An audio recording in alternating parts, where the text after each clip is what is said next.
श्री गणेशाय नमः। श्री नारद महापुराण पूर्व भाग प्रथम पाद। संस्कारों के नियत काल, ब्रह्मचारी के धर्म, अन्न अध्याय तथा वेद अध्ययन की आवश्यकता का वर्णन। श्री सनत जी कहते हैं, मुनि श्रेष्ठ, अब मैं विशेष रूप से वर्ण और आश्रम संबंधी आचार का विधि का वर्णन करता हूँ। तुम सावधान होकर सुनो। जो स्वधर्म का त्याग करके परधर्म का पालन करता है उसे पाखंडी समझना चाहिए। द्विजों के गर्भदान आदि संस्कार वैदिक मंत्रोक्त विधि से करने चाहिए। स्त्रियों के संस्कार यथा समय बिना मंत्र के ही विधि पूर्वक करने चाहिए।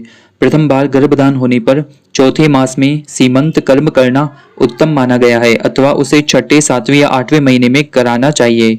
पुत्र का जन्म होने पर पिता वस्त्र सहित स्नान करके स्वस्ति वाचन पूर्वक नांदी श्राद्ध तथा जात कर्म संस्कार करें। पुत्र जन्म के अवसर पर किया जाने वाला वृद्धि संस्कार सुवर्ण या रजत से करना चाहिए। सूतक व्यतीत हो जाने पर पिता मौन होकर अभ्युदायिक श्राद्ध करके अनंतर पुत्र का विधि पूर्वक नामकरण संस्कार करे। विप्रवर, जो स्पष्ट न हो, जिसका कोई अर्थ न बनता हो, जिसमें अधिक गुरु अक्षर आते हो तथा जिसमें अक्षरों की संख्या विषम होती हो, ऐसा नाम न रखें। तीसरे वर्ष में चूड़ा संस्कार उत्तम है। यदि उस समय न हो तो पांचवें, छठे, सातवें अथवा आठवें वर्ष में भी ग्रह सूत्र में बताई हुई विधि के अनुसार उसे संपन्न कर लेना चाहिए। गर्भ से आठवें वर्ष में अथवा जन्म से आठवें वर्ष में ब्राह्मण का उपनयन संस्कार करना चाहिए। विद्वान पुरुष 16वें वर्ष तक उपनयन का गौण काल बतलाते हैं। गर्भ से 11वें वर्ष में क्षत्रिय के उपनयन संस्कार का मुख्य काल है। उसके लिए 22वें वर्ष तक गौण काल निश्चित कर सकते हैं। गर्भ से 12वें वर्ष में वैश्य का उपनयन संस्कार उचित कहा गया है। उसके लिए 24वें वर्ष तक गौण काल बताया जाता है। ब्राह्मण की मेखला मूंज की तथा क्षत्रिय की मेखला धनुष की प्रत्यंचा से बनी हुई सूत की तथा वैश्य की मेखला भेड़ के ऊन की बनी होती है। ब्राह्मण के लिए पलाश का तथा क्षत्रिय के लिए गुलर का तथा वैश्य के लिए बिल्व दंड विदित है। ब्राह्मण का दंड केश तक, क्षत्रिय का ललाट के बराबर तथा वैश्य के दंड की लंबाई नासिका के अग्रभाग तक बताई गई है। ब्राह्मण आदि ब्रह्मचारियों के लिए क्रमशः गेरुए, लाल और पीले रंग के वस्त्र बताए गए हैं। विप्रवर, जिसका उपनयन संस्कार किया गया हो वह द्विज गुरु की सेवा में तत्पर रहे। जब तक वेद अध्ययन समाप्त न हो तब तक गुरु के ही घर में निवास करे। मुनीश्वर, ब्रह्मचारी प्रातःकाल स्नान करे और प्रतिदिन सवेरे ही गुरु के लिए समिधा, कुशा और फल ले आवे।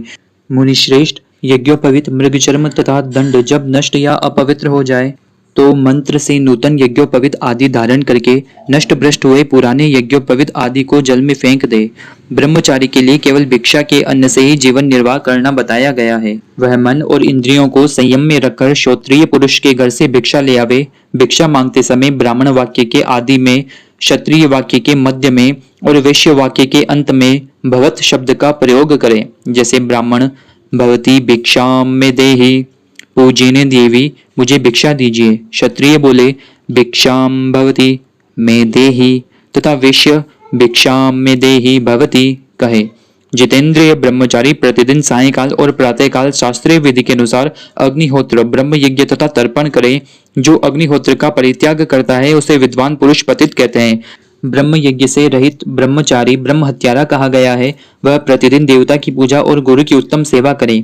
ब्रह्मचारी नित्य प्रति भिक्षा का ही अन्न भोजन करें। किसी एक घर का अन्न कभी न खाएं। वह इंद्रियों को वश में रखते हुए श्रेष्ठ ब्राह्मणों के घर से भिक्षा लेकर गुरु को समर्पित कर दे और उनकी आज्ञा से मौन होकर भोजन करे। ब्रह्मचारी मधु, मांस, स्त्री, नमक, पान, दंत धावन, उच्छिष्ट भोजन, दिन का सोना तथा छाता लगाना आदि न करे।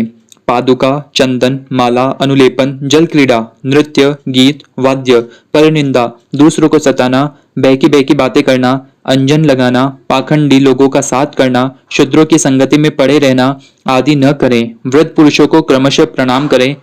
वृद्ध 3 प्रकार के होते हैं। एक ज्ञान वृद्ध, दूसरे तपोवृद्ध और तीसरे वयोवृद्ध, जो गुरु वेद शास्त्र के उपदेश से आध्यात्मिक आदि दुखों का निवारण करते हैं।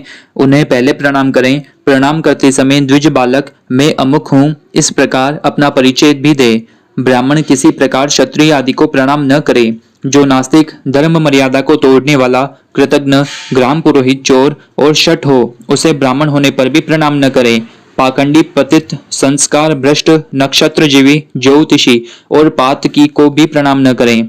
पागल, शठ, धूर्त, दौड़ते हुए, अपवित्र, सिर में तेल लगाए हुए तथा मंत्र जप करते हुए पुरुष को कभी प्रणाम नहीं करना चाहिए। जो झगड़ालू हो और क्रोधी हो तथा वमन कर रहा हो, पानी में खड़ा हो, हाथ में भिक्षा अन्न लिए हो तथा सो रहा हो, उसे भी प्रणाम न करें। स्त्रियों में जो पति की हत्या करने वाली, रजस्वला, पर पुरुष से संबंध रखने वाली, सूतिका, गर्भपात करने वाली, कृतघ्न और क्रोधिनी हो, उसे कभी प्रणाम न करें। सभा, यज्ञशाला, देव मंदिर में एक एक व्यक्ति के लिए किया जाने वाला नमस्कार पूर्वकृत पुण्य का नाश करता है। श्राद्ध, व्रत, दान, देव पूजा, यज्ञ और तर्पण करते हुए पुरुष को प्रणाम न करें, क्योंकि प्रणाम करने पर जो शास्त्रीय विधि से आशीर्वाद न दे सके वह प्रणाम करने योग्य नहीं है।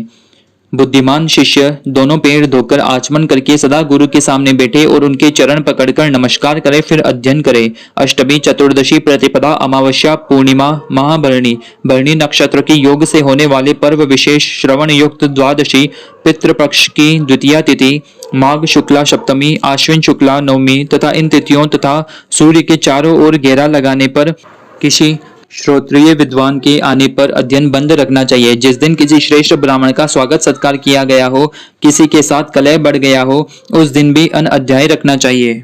देवर्षि, संध्या के समय, अकाल में, मेघ की गर्जना होने पर, असमय वर्षा होने पर, उल्कापात होने पर, वज्रपात होने पर और अपने द्वारा किसी ब्राह्मण का अपमान हो जाने पर, मनवादी तिथियों में आने पर, युगादि तथा 4 तिथियों के उपस्थित होने पर सब कर्मों के फल की इच्छा रखने वाला कोई भी द्विज अध्ययन न करें।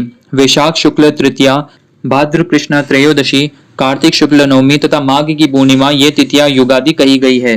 इनमें जो दान दिया जाता है उसके पुण्य को अक्षय बनाने वाली है। नारद जी, आश्विन शुक्ला नवमी, कार्तिक शुक्ला द्वादशी, चैत्र तथा भाद्रपद मास की तृतीया, आषाढ़ शुक्ला दशमी, माघ शुक्ला सप्तमी, श्रावण कृष्ण अष्टमी, आषाढ़ शुक्ल पूर्णिमा, फाल्गुन की अमावस्या, पौष शुक्ला एकादशी तथा कार्तिक, फाल्गुन, चैत्र और ज्येष्ठ की पूर्णिमा तिथियां ये मनवंतर की आदि तिथियां बताई गई है, जो दान के पुण्य को अक्षय बनाने वाली है। द्विजों को मनवादी और युगादि तिथियों में श्राद्ध करना चाहिए। श्राद्ध का निमंत्रण हो जाने पर, चंद्र ग्रहण और सूर्य ग्रहण के दिन, उत्तरायण या दक्षिणायन प्रारंभ होने के दिन, भूकंप होने पर, गल ग्रह में तथा बादलों के आने से अंधेरा हो जाने पर कभी अध्ययन न करें। नारद जी, इन सब अध्ययनों में जो अध्ययन करते हैं उसे ब्रह्म हत्यारा समझना चाहिए। जो ब्राह्मण वेद शास्त्रों का अध्ययन न करके अन्य कर्मों में परिश्रम करता है उसे शूद्र के तुल्य जानना चाहिए, वह नरक का प्रिय अतिथि है। वेद अध्ययन रहित तो ब्राह्मण के नित्य, नैमितिक, काम्य और दूसरे जो वैदिक कर्म हैं वे सब निष्फल हो जाते हैं। भगवान विष्णु शब्द ब्रह्ममय है और वेद साक्षात श्री हरि का स्वरूप माना गया है। जो ब्राह्मण वेदों का अध्ययन करता है वह संपूर्ण कामनाओं को प्राप्त कर लेता है। श्री नारद महापुराण की जय।